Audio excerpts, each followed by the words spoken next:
தேவனுடைய பரிசுத்த நாமங்களுக்கு துதிகன மகிமை உண்டாவதாக.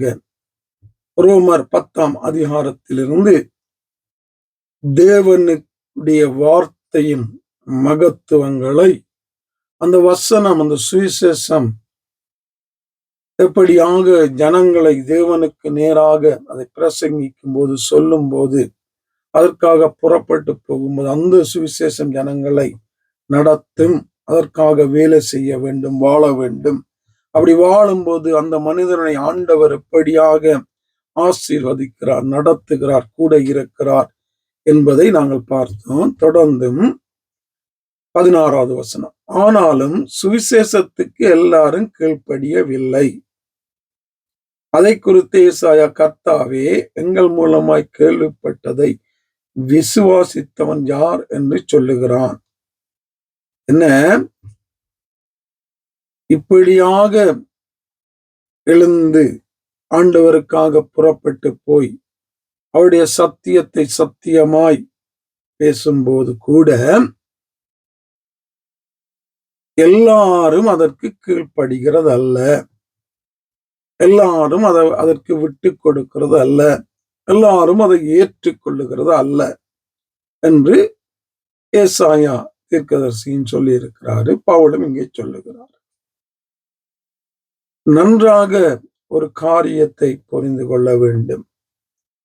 என் ஆண்டவர் செய்ய சொன்ன வேலையை செய்வதுதான் எங்களுடைய வேலை.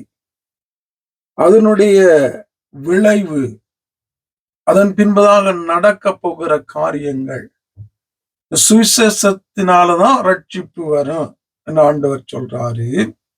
இந்த சுவிசேஷம் தான் விசுவாசத்தை கொண்டு வரும் என்று ஆண்டவர் சொல்றாரு.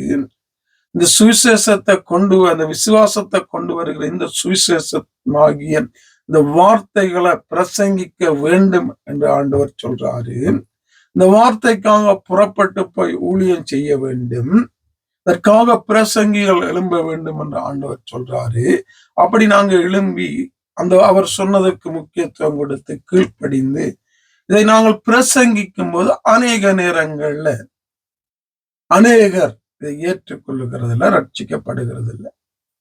இது குறித்து நாங்க கவலைப்பட தேவையில்லை.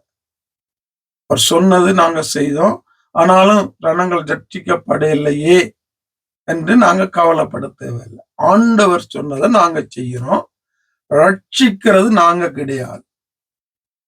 எந்த ஒரு மனிதனும் ரட்சிக்க முடியாது. ரட்சிப்பை கொடுக்கிறவர் தெய்வம்.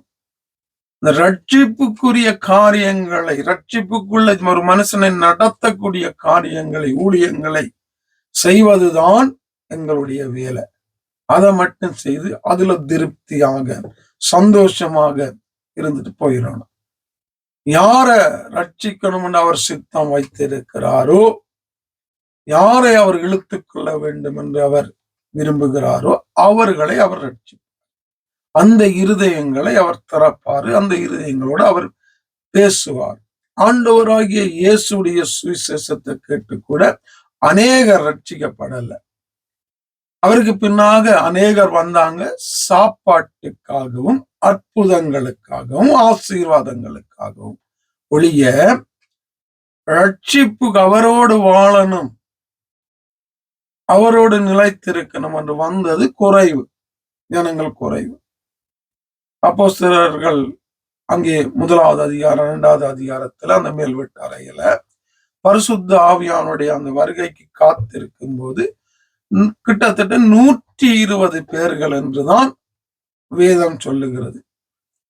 மலப்பிரசங்கத்திலே மத்தேயு 5ஆம் அதிகாரத்திலே ஆண்டவர் 5000 பேருக்கு மேல சுவிசேஷத்தை சொல்லி இருக்கிறார்.